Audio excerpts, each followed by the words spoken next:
l'INSEP vous présente les acteurs de l'ombre. La performance de haut niveau ne se réalise pas seule. Chaque sportif soulevant un trophée sur les marches d'un podium a été porté au nu par un travail d'équipe. Si l'importance d'un entraîneur ou d'un préparateur physique est bien connue de tous, d'autres protagonistes exercent, eux aussi, bien en dehors de l'éclat des projecteurs, des missions d'une importance capitale pour le haut niveau. Ils sont médecins, techniciens, administratifs, scientifiques, cuisiniers, bref, une myriade de professionnels réunis dans un unique but, apporter chacun sa pierre à l'édifice que constitue le projet sportif de chaque athlète.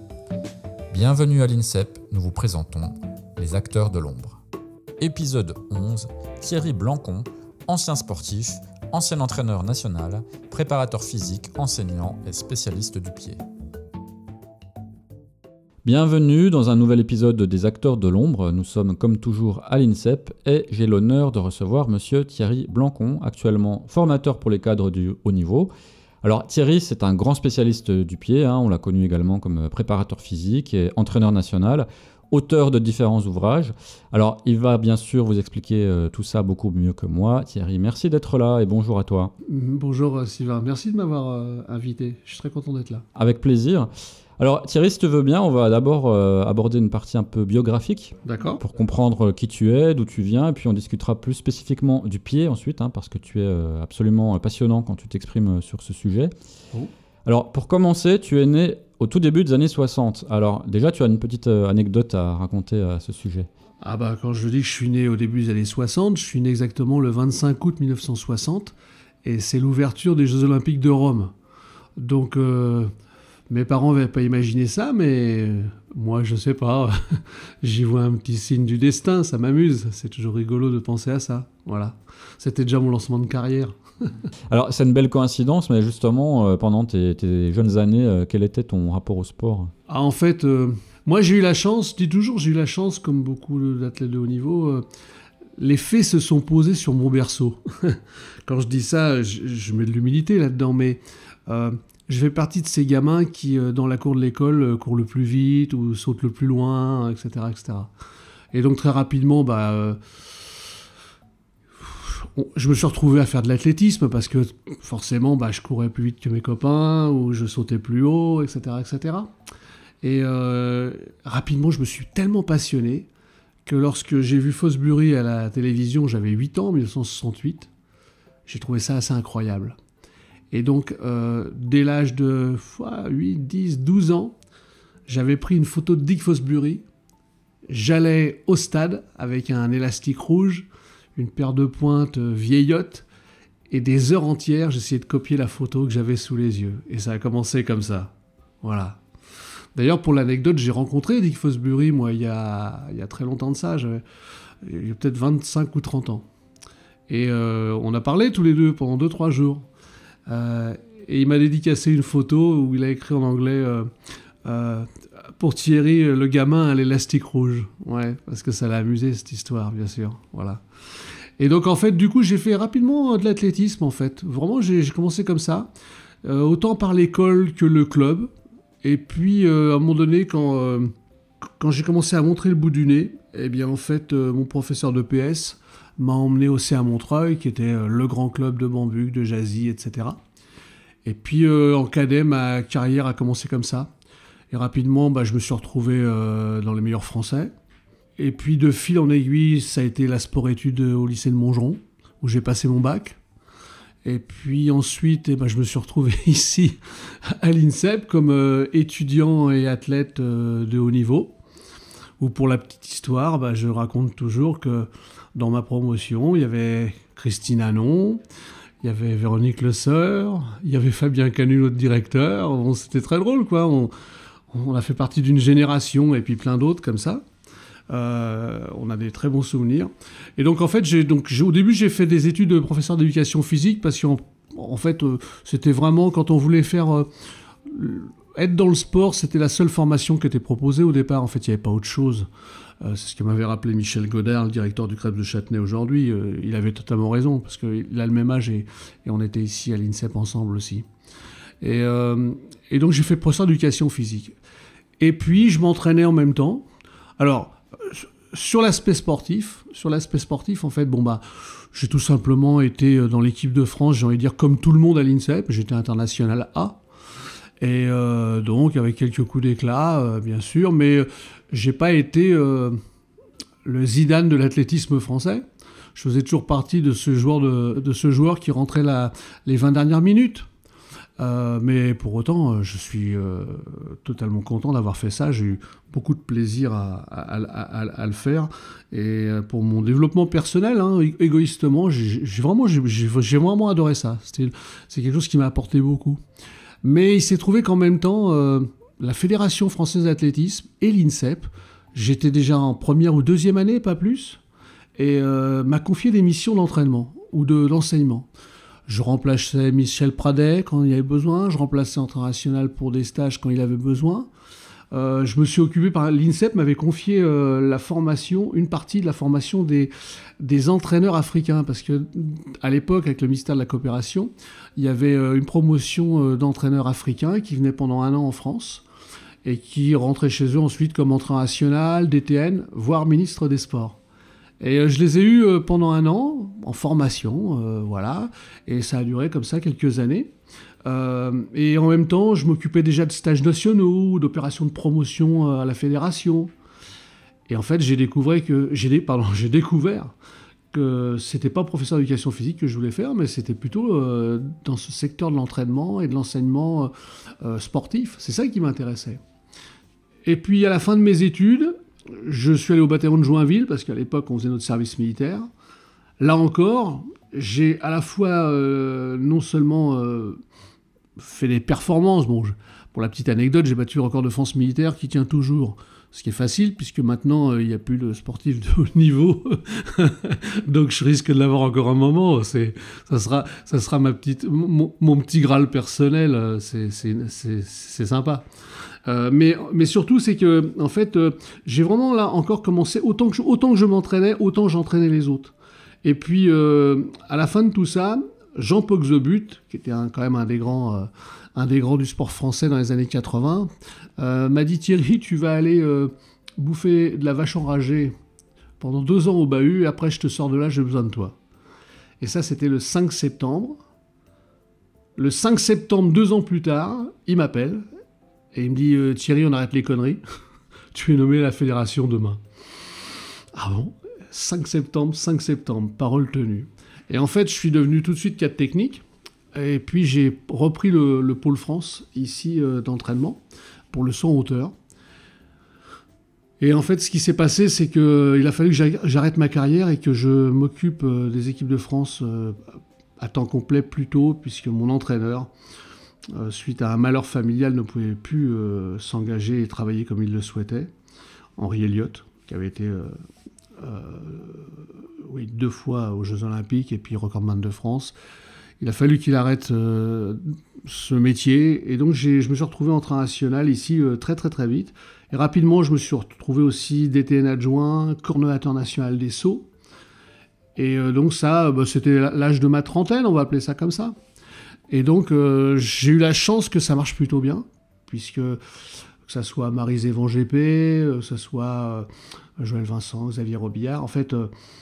J'avais un nombre de champions ici qui fonctionnait vraiment bien. On avait remonté, on commençait à remonter dans le niveau mondial. Alors, pour les spécialistes, il faut savoir qu'aujourd'hui, à l'époque, début des années 90, au championnat de France, 5 filles sautaient plus d'1m90 dans la même finale des championnats de France. 30 ans après, ça n'existe toujours pas. Hein. Donc, ça marchait vraiment bien. Et puis, donc, je me suis occupé d'entraînement, j'ai entraîné, j'ai fait ma carrière, mais à un moment donné, il a fallu bouger. À la fois parce que j'étais là et fatigué, aussi parce que j'avais beaucoup donné. Je passais ma vie dans l'avion ou sur le stade. Quand je m'engage à fond. Et puis aussi parce que mes filles grandissaient et qu'elles ne me voyaient plus, quoi. Elles ne me voyaient plus. Pour l'anecdote, j'étais aux Universiades pour travailler, et puis... je termine plus tôt que prévu. Et ma fille, qui est née le 25 août, elle aussi, j'appelle, on devait être le 24, et j'appelle, je dis: j'ai fini, je rentre tout de suite, et on fait notre anniversaire ensemble.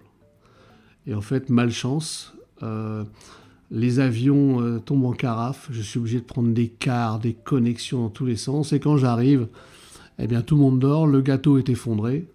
Et là, je me suis dit, Thierry, il va falloir bouger. Et donc, j'ai changé de métier. Je suis allé voir à l'INSEP et on m'a dit, Thierry, pas de problème, ta candidature nous intéresse. Et je suis rentré comme ça, comme prof à l'INSEP. Et puis après, la vie de prof à l'INSEP, comme on la connaît aujourd'hui, c'est-à-dire qu'à la fois, j'enseigne au master, au professorat de sport, comme tous mes collègues. Et en même temps, j'ai eu la chance que, jusqu'à aujourd'hui encore, les différents entraîneurs nationaux me font confiance et viennent souvent me voir pour me...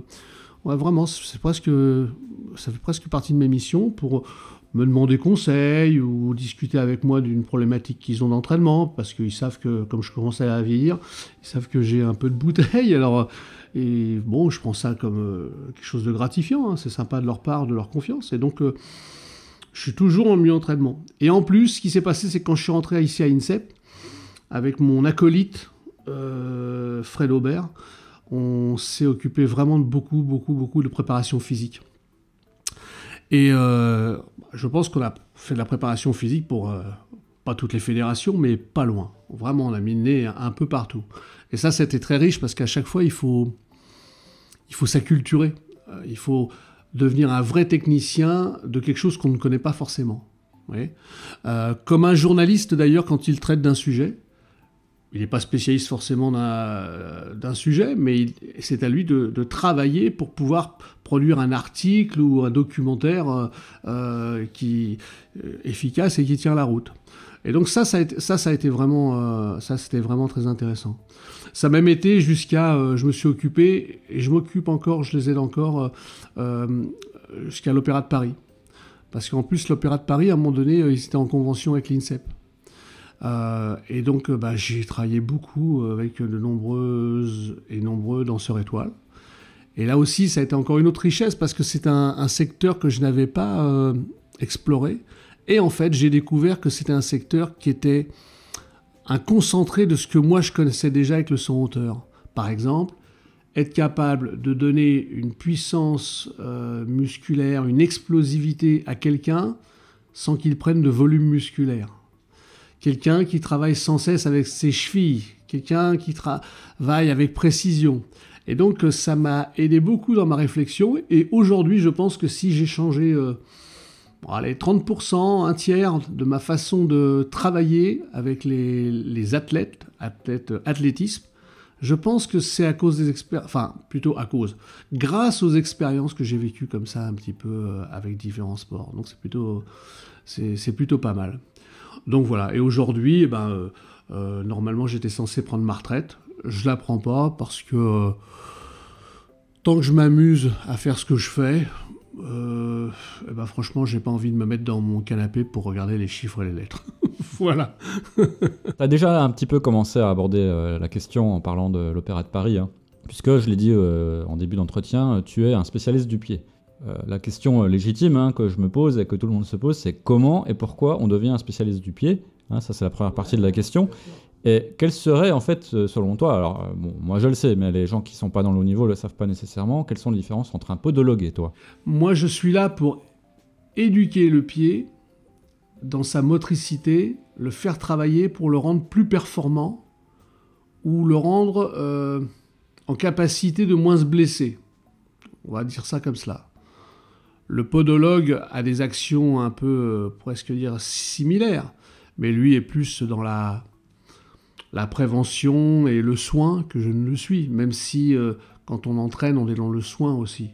Parce que l'entraînement de très haut niveau, c'est accorder autant d'importance à la récupération et à la prophylaxie qu'à la stimulation neuromusculaire ou cardiaque, etc.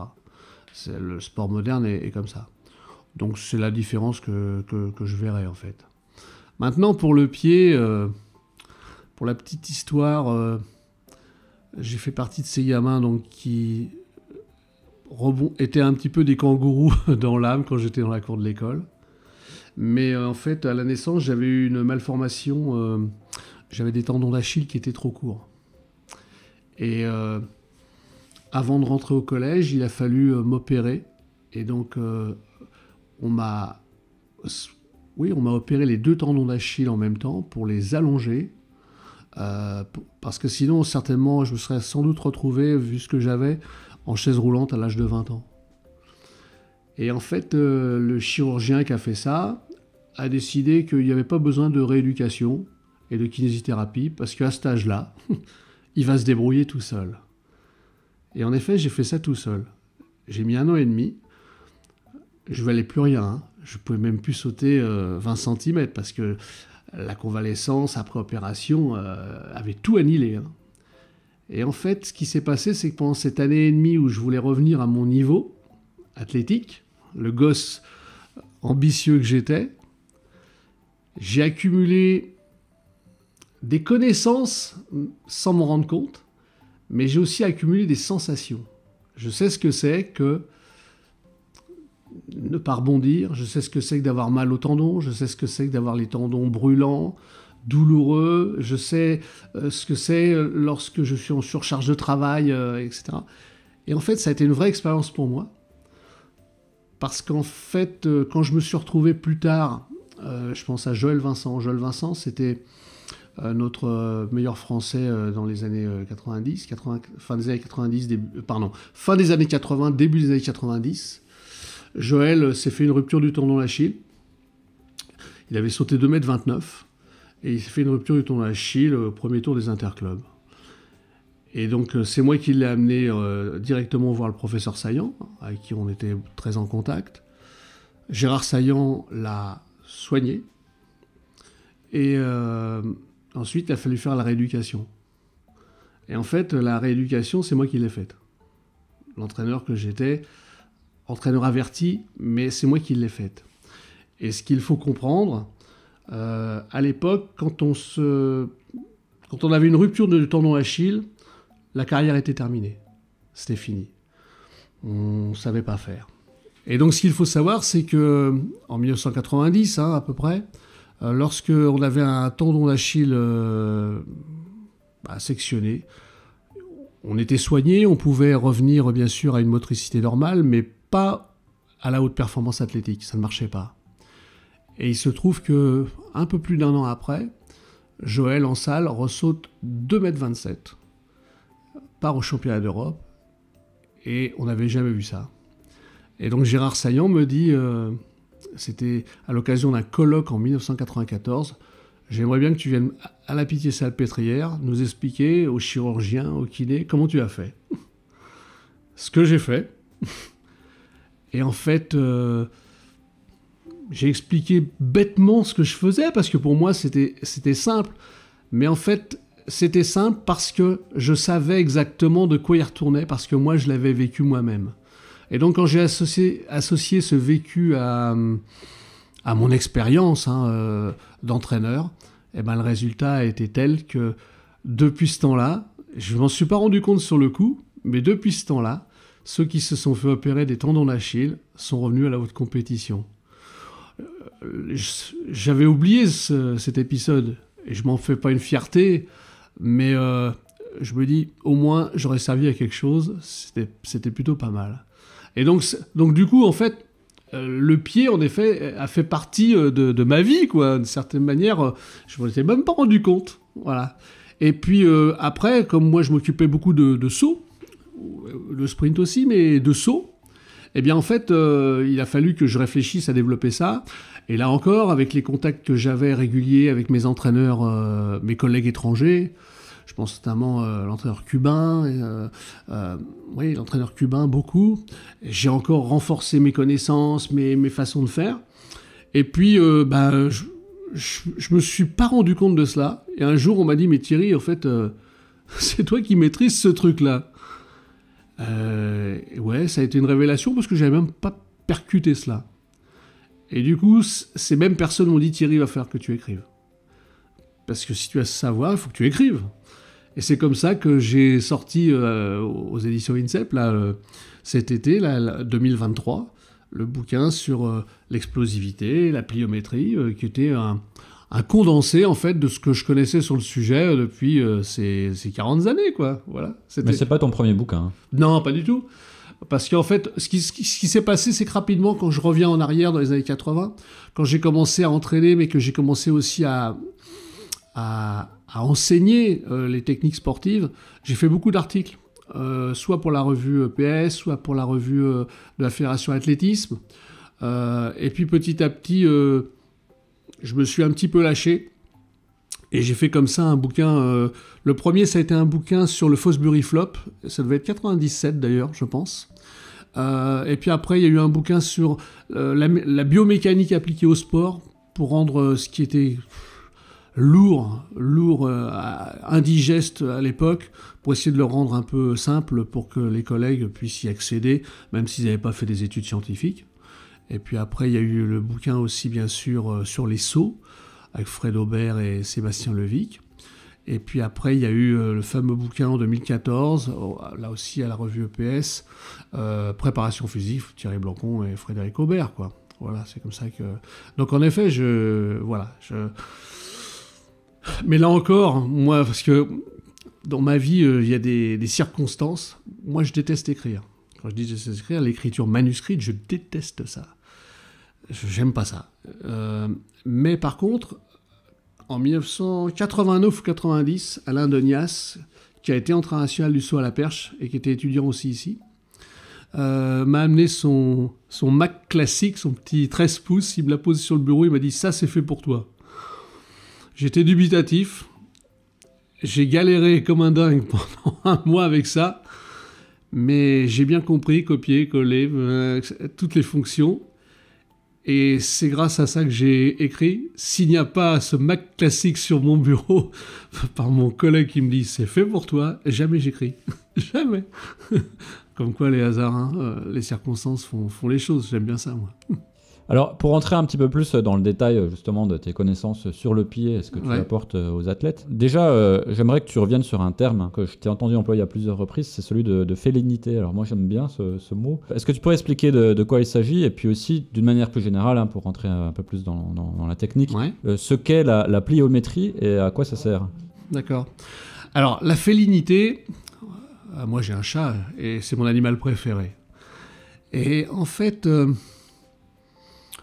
on peut parler de puissance, c'est-à-dire la conjonction force-vitesse, on peut parler de vitesse, on peut parler de plein de choses, mais chez les très grands athlètes, cette notion de félinité est essentielle pour comprendre la haute performance. Ils sont capables de développer une puissance explosive incroyable sans jamais se crisper. Alors, il faut faire le distinguo entre tonicité et crispation, on peut être tonique mais pas crispé, et de même qu'on doit être relâché sans pour autant mou.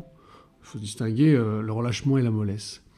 Et la capacité à développer ces très fortes puissances explosives avec un maximum de relâchement fait qu'on bénéficie de l'explosivité, on bénéficie de l'élasticité naturelle musculaire, et ça c'est un des secrets de la performance.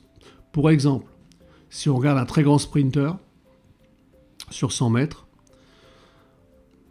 le jour où il fait 10 secondes, même avec une caméra à haute vitesse, on va peut-être voir au niveau du cou, au moment où il franchit la ligne d'arrivée, une légère crispation, etc., etc. Le jour où il fait 9,90, on ne voit aucune crispation. Et donc, lui-même, sans doute, ne le sent peut-être même pas, je ne sais pas, il faut en parler. Mais cette capacité à utiliser l'élasticité musculaire naturelle qu'a le muscle vivant, même si chez l'être humain, c'est pas terrible, c'est un des secrets. Donc c'est pour ça que lorsqu'on est à l'entraînement, il faut être capable, tel un chat, tel un félin, de développer un travail, des gestuels, avec sur fond de relâchement, de souplesse, de plasticité musculaire, et c'est un des secrets du haut niveau. Et hélas, certaines personnes, si douées soient-elles,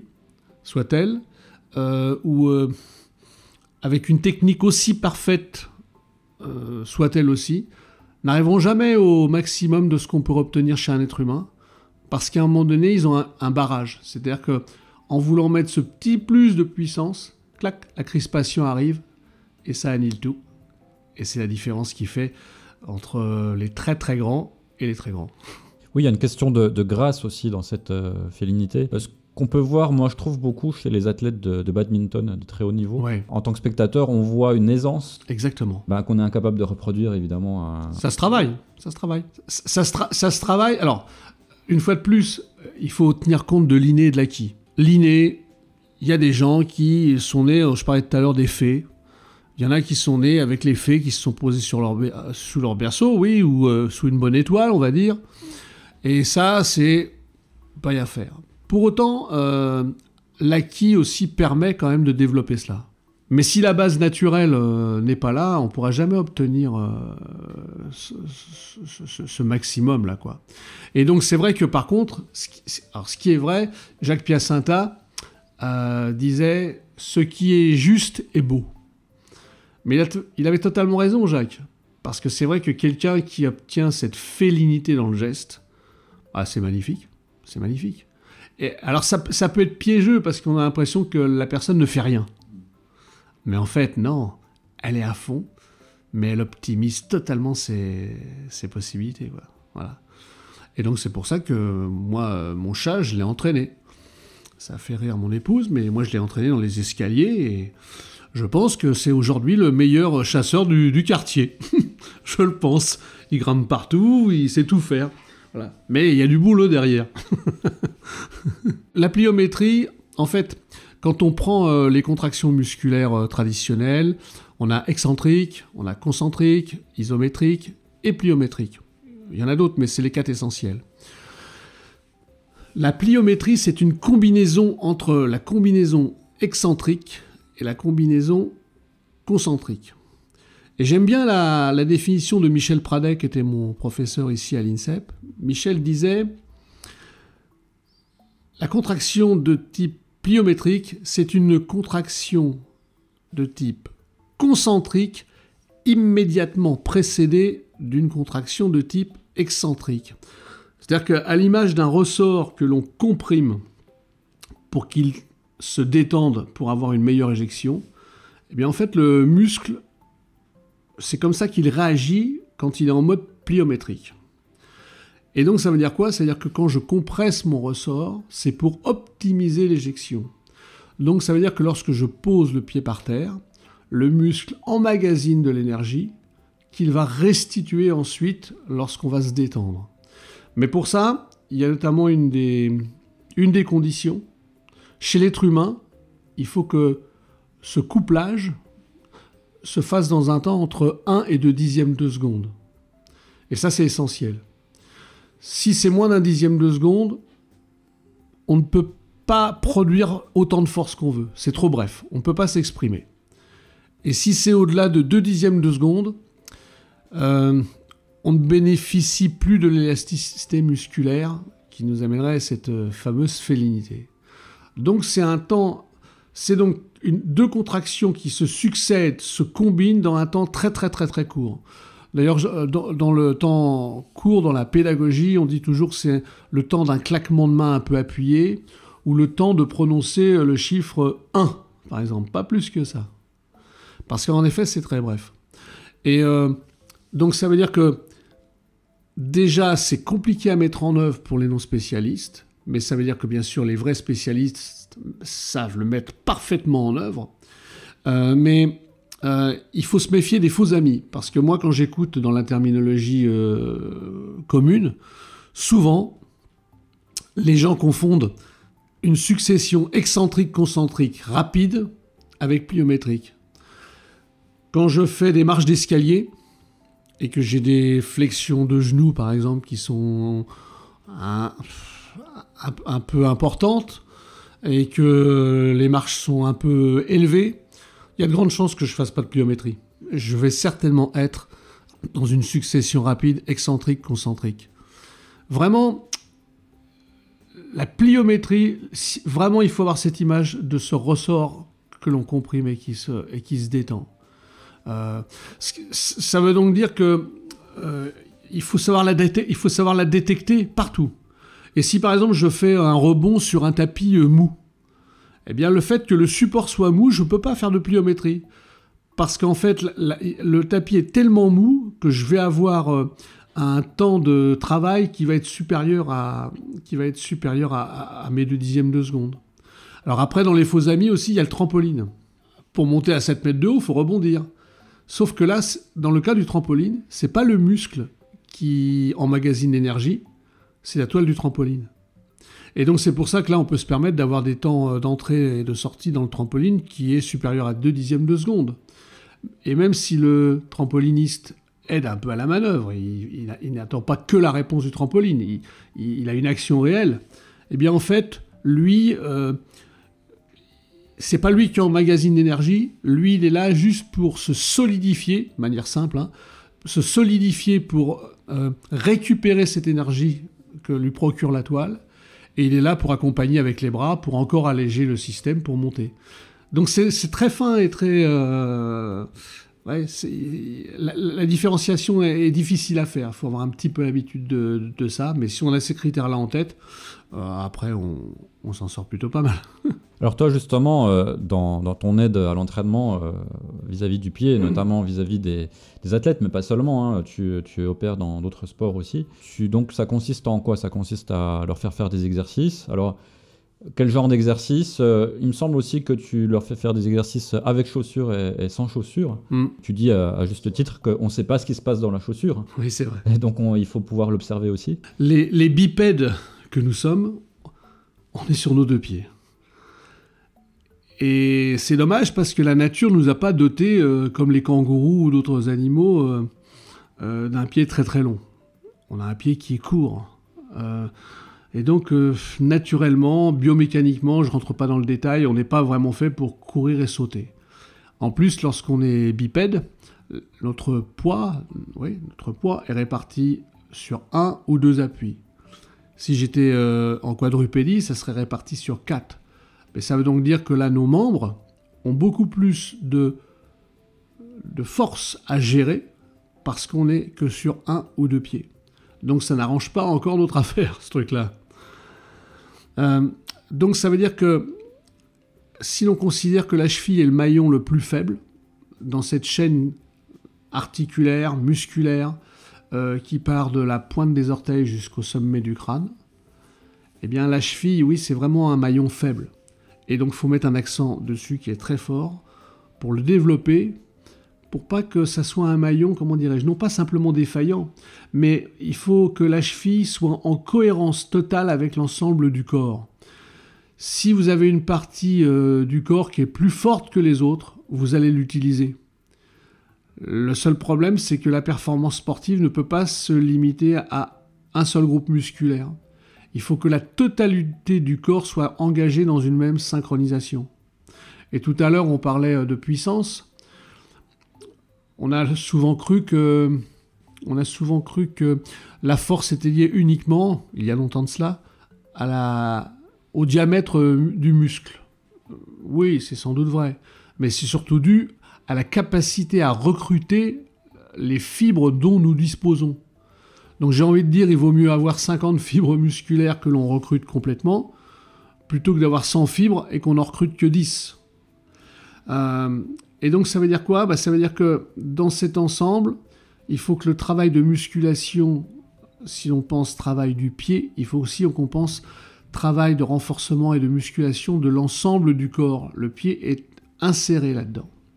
Ça, c'est la première chose. La deuxième chose, c'est que le pied, on ne l'utilise pas, nous, dans nos vies.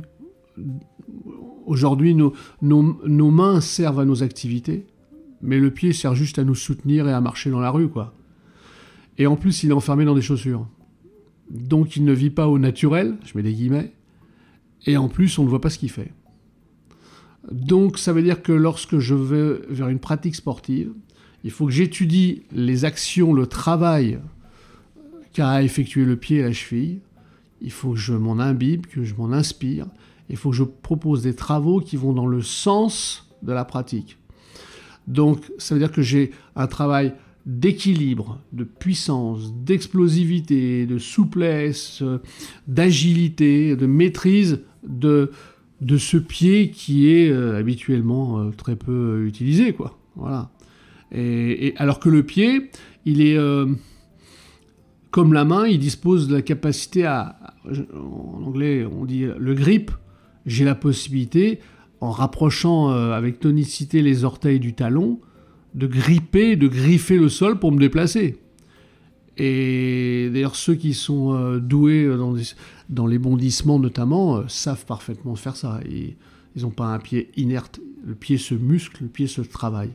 Et donc c'est pour ça qu'il faut le faire beaucoup pieds nus, entre autres, et accorder aussi une attention particulière.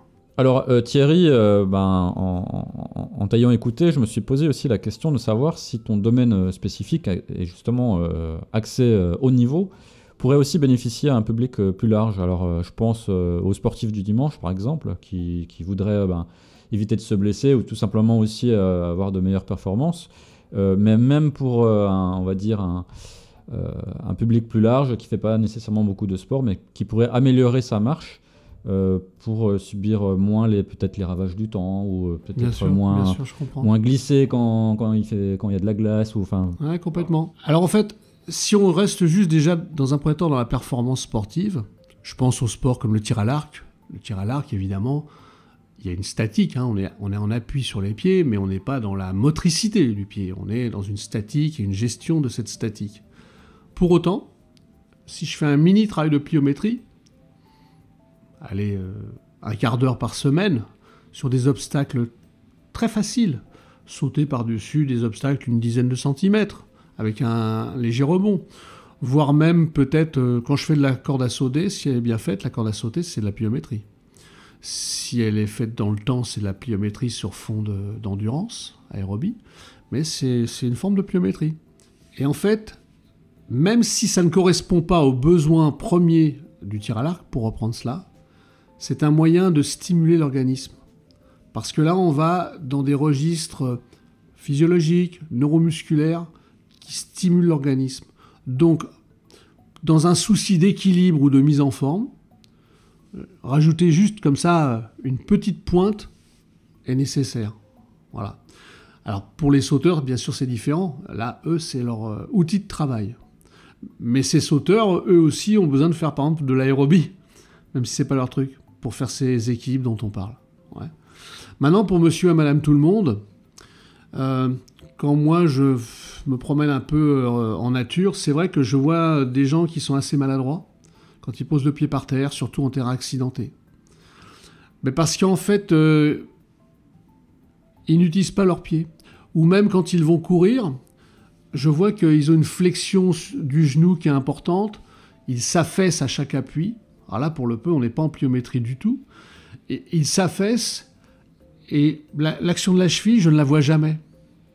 Alors que si, dans une éducation, quitte à courir un peu moins vite, avec des plus petites foulées, mais un peu plus rebondies pendant des séquences, je sais pas, qui pourraient être un quart ou un tiers du footing, si c'est un footing qu'ils font, eh bien ça serait un moyen de garder une cohérence, une vivacité, une élasticité musculaire, et en plus d'éviter les tendinites, parce que les affaissements, ça fait travailler les muscles davantage en termes de force-puissance, et les tendinites arrivent très vite. En plus, la vitesse et la vivacité, c'est quelque chose que l'on perd en vieillissant. On devient de plus en plus gauche, et on arrive à aller de moins en moins vite.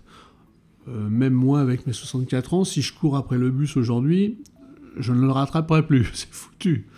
Avant, je pouvais me permettre de dire je prendrais dans 2 stations. C'est terminé. Parce que en vieillissant, eh bien, l'élasticité musculaire s'envole. On ne fixe pas les protéines, ça devient de plus en plus difficile, même pour ceux qui sont fans à la musculation, de prendre du muscle, etc. Et puis, en termes de neuromusculaire, on est beaucoup moins... Les réflexes s'émoussent, on a une déperdition. Et donc, je pense qu'à faire un travail avec des petits plots au sol, des petits rebonds, des tas de choses comme ça, des séquences, allez, je sais pas, un quart d'heure par semaine de petits travaux comme ça, je pense que c'est un bienfait incroyable tant sur la stimulation mentale que psychologique. Parce qu'en fait, quand on fait ça, on est obligé d'être très attentif, réveillé, éveillé. Et donc, c'est un bienfait aussi pour ne pas tomber dans un côté un peu diesel. Je vais employer ce mot-là. Donc, c'est pour ça que je pense que c'est important. Mais c'est pas culturel, on ne le fait pas. Et c'est un tort. Alors Thierry, tu nous l'as dit, tu comptais d'abord partir à la retraite et puis tu as changé d'avis. Alors justement, du coup, tu as encore un futur devant toi. Qu'est-ce que tu nous réserves de beau? Alors pour la retraite, je me suis toujours dit que tant que j'avais pu innover, apporter des choses, aider les athlètes ou les entraîneurs à comment dirais-je, à progresser, je reste. Moi, mon truc... La question première que je me pose quand je suis en face de collègues ou d'athlètes, c'est qu'est-ce que je peux faire pour toi? C'est la seule chose qui m'intéresse, c'est la seule chose qui me nourrit. Pour autant, je commence un peu à vieillir, et donc cette question, je me la suis posée très très très très souvent. Et puis je ne suis pas sûr d'innover encore pendant de nombreuses années, ça commence un peu à s'émousser. Donc, il sera temps d'eux. Pour autant, je me suis occupé, à la demande de la Fédération d'athlétisme, de prendre en charge une fille de très très très grand talent qui avait complètement plongé, Nawal Meniker. Et puis on a beaucoup travaillé, elle s'est beaucoup investie.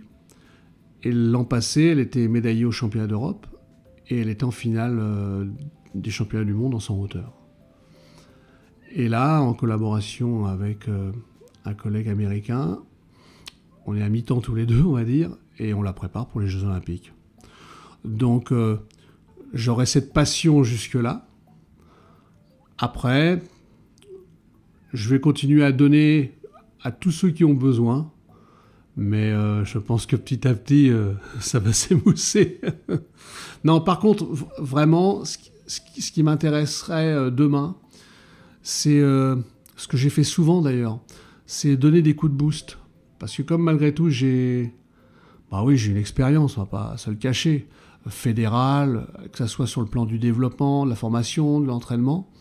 Je sais pas, peut-être que demain, je vais être le responsable du développement de la fédération, je ne sais pas quoi. Ça, c'est une mission qui m'intéresserait pour finir, ouais. J'y pense, on verra bien. Bon, merci beaucoup Thierry. Alors j'ai une dernière question pour toi, hein, un petit peu moins sportive, quoique on pourrait trouver des ponts. Okay. Tu n'es pas, à ma connaissance, juste un spécialiste des pieds, hein, tu as une certaine maîtrise de tes mains aussi, notamment pour jouer d'un instrument de musique. Alors est-ce qu'on aurait pu imaginer pour toi une carrière tout autre, c'est-à-dire une carrière de guitariste dans un groupe de rock? Ok. Alors la réponse, elle est assez simple, c'est comme l'ai fait tout à l'heure. Moi, je suis une famille de musiciens. Donc, moi, tout le monde joue chez moi. Et moi, j'ai mal tourné, j'ai fait du sport. ça tombe mal. Pour autant, j'ai eu la chance de beaucoup jouer et j'ai même eu un temps de musicien professionnel pour le showbiz, de musicien de studio, tas de choses. Donc, la musique fait partie de ma vie. Et ça, par contre, je pense que jusqu'à 150 ans, voire 160 si je vis un peu plus vieux, je pense que je vais jouer de la guitare, du piano, de la basse. Et je vais continuer aussi à composer. Ouais, c'est vital pour moi. Mais la guitare m'a aussi appris quelque chose. C'est comme il y a une analogie entre les mains et les pieds. Je m'aperçois que lorsque je ne joue pas, ne serait-ce que pendant une semaine, par exemple, ce qui m'arrive très très rarement, plus je vieillis, plus ma dextérité s'envole. Donc ça veut dire que je n'ai pas le choix, il faut que je joue tous les jours. Et ça m'a du coup fait une extension en me disant, pour le pied, c'est pareil. Et plus on vieillit, plus il faut en faire un petit peu tous les jours, sinon ça fond comme neige au soleil. Voilà. Merci beaucoup Thierry, je te souhaite bonne continuation avec tes nouveaux projets. Ouais, merci et merci d'être venu témoigner ici, c'était passionnant. Avec plaisir.